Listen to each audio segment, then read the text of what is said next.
Hi అండి. నేను మీ kit kitchen. అందరు ఎలా ఉన్నారు? బాగున్నారా? ఈరోజు రెసిపీ అయితే ఉల్లిగడ్డ, టమాటా మెత్తళ్ళండి.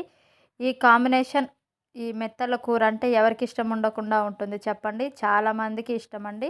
అసలు టేస్ట్ కూడా చాలా బాగుంటుందండి. ముందుగా అయితే మెత్తలను ఇలా వేయించుకొని అయితే పచ్చి వాసన పోయిందాక వేయించుకొని అయితే ఒక గిన్నెలో పెట్టుకుందామండి.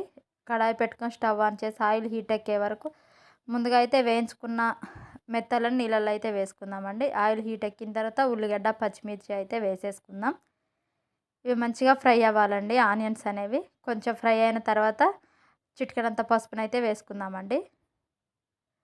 ఇలా పసుపు వేసుకొని ఇలా మంచిగా అయితే ఫ్రై అవ్వాలండి. ఇప్పుడు ఫ్రై అయినాయి కాబట్టి నూరి పెట్టుకున్న అల్లాన్ని, కడిగి పెట్టుకున్న కొత్తిమీర అయితే వేసుకొని పచ్చివాసన పోయేదాకా వేయించుకుందామండి.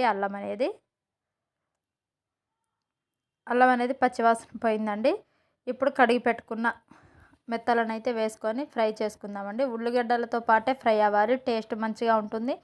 ఆయిల్ అనేది మంచిగా ఫ్రై అవుతాయండి. కొంచెం కరివేపాకు కూడా వేసుకుందామండి. ఇప్పుడు మెత్తళ్ళు ఫ్రై అయిన తర్వాత టమాటా, ఉప్పు, కారం వేసుకొని కలుపుకుందాం.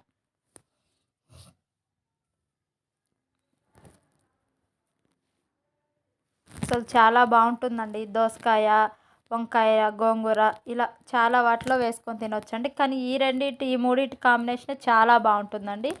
ఎందుకనో తెలియదు కానీ చాలా బాగా టేస్ట్ వస్తుంది. ఇప్పుడైతే టమాటా అనేది మంచిగా ఉడికిపోయిందండి మెత్తగా.